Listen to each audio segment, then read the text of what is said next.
Shabbat Shalom. So once upon a time I was a teenager. I know. If you ask my kids, it's hard to believe.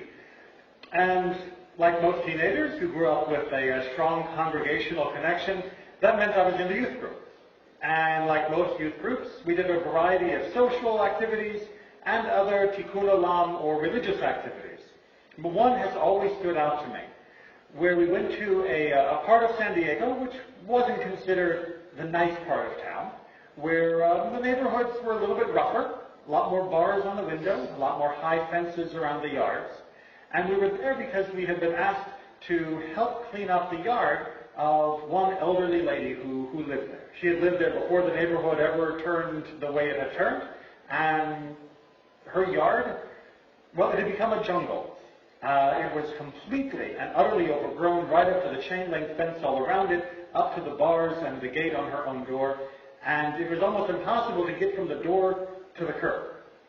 So we, our youth group, were going in, and we were ready. We had our gloves, we had our machetes, we had our clippers, our pruners, our hose, our rakes, and many trash bags for picking up the yard waste.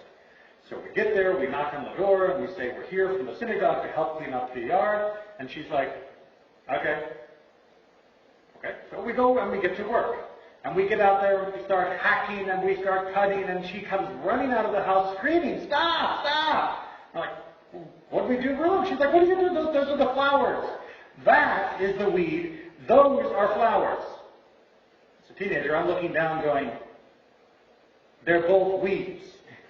Doesn't look like anything I've ever seen in any botanical garden ever. Looks like the kind of thing that at home my mother would certainly tell me to pull out of the ground and get rid of. But she's telling me that these leafy things are weeds and those leafy things are flowers, and we should not be destroying the flowers. So for the next 4, 5, 6 hours in the wonderful San Diego sun, we garden for her. We're not simply clearing the yard now. We are very carefully, as we don't want to face her wrath, working around indistinguishable greenery to make sure we leave the good stuff and only get rid of the bad. And when we're done, it still looks like there are weeds in the ground as far as we can tell, but she is pleased with our work. And we have sacks and sacks and sacks of other weeds that are going to be disposed of. And we go. She doesn't really come over and thank us a great deal. It's polite, but, it's not that she is gushing with gratitude. It's, you did an okay job in the end. Thank you. It felt a little odd, to be honest. I mean, I'm used to, as a teenager, doing things at the synagogue where the slightest effort by a teenager is met with the greatest outpouring of gratitude by a congregation that you could ever imagine. I think we all know the same feeling, right? If one of our teens or our young adults helps lead a service or do something, it's wonderful to see them involved and take an interest.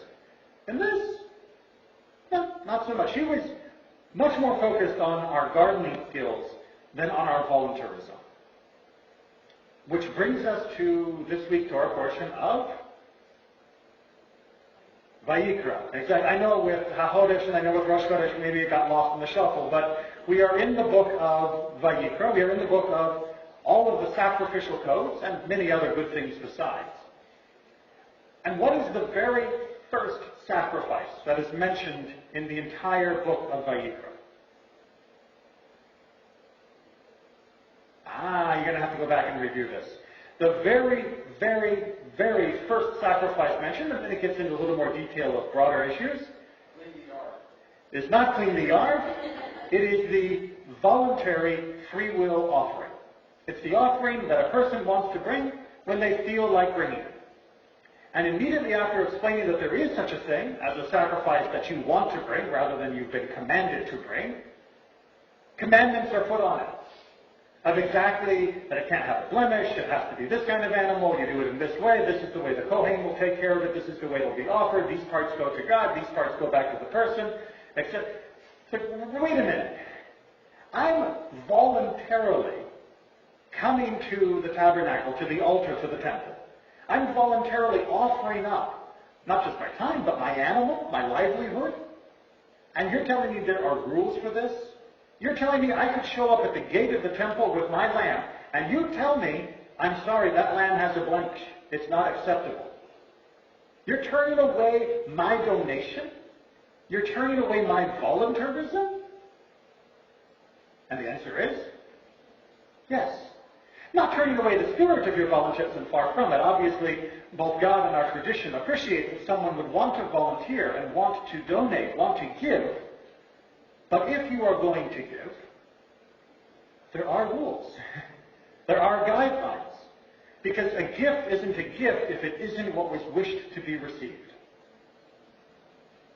Make sure we understand that. A gift isn't a gift if it isn't wished to be received. You go over to your friend's house, who is a vegetarian, a member of PETA, and you give them a giant stuffed moose head for their wall. It's the thought that counts? Right? Are they going to appreciate this gift? Maybe? Not so much? Consider it an insult? But you just wanted to give them something. Why should they be offended? How dare they be offended by your gift? What does your gift show?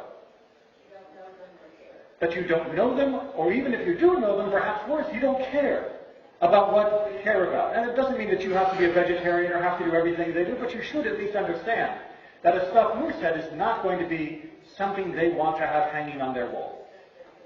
You need to respect their feelings. You need to respect their wishes, because a gift is supposed to show an appreciation of the relationship. Not just, I felt like doing something today, but I felt like doing something for you. And that was the lesson that I learned as a teenager from the little old lady with the very, very overgrown yard.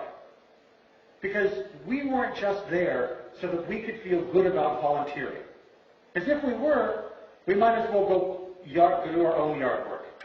Because she only wanted us to help if we cared enough to do it the way she wanted, to do it the way she needed it to be done. If we had come in, cleaned the yard out, used our own discretion, and obliterated everything under the sun and left her with a barren yard, she would not have been happy with our volunteerism. She would rather we had not have come. And it would have been self-serving of us to have just done it our way, rather than listening to her. The entire book of Vayikra, indeed the entire Torah, is trying to tell us the same thing about our service of God and our service of life as a whole. It's not just enough to want to give. It's not just enough to do something nice today. You have to think about who you are doing it for and how it will impact them, or how it will impact the world. That's why we study. That's why we discuss. That's why we argue. It's why we reach for more than just making ourselves feel good at the moment, but to truly try to do tikkun olam, to improve and build this world and ourselves along with it, beyond mere self-righteousness and smug satisfaction. Shabbat Shalom and Chodesh Tov.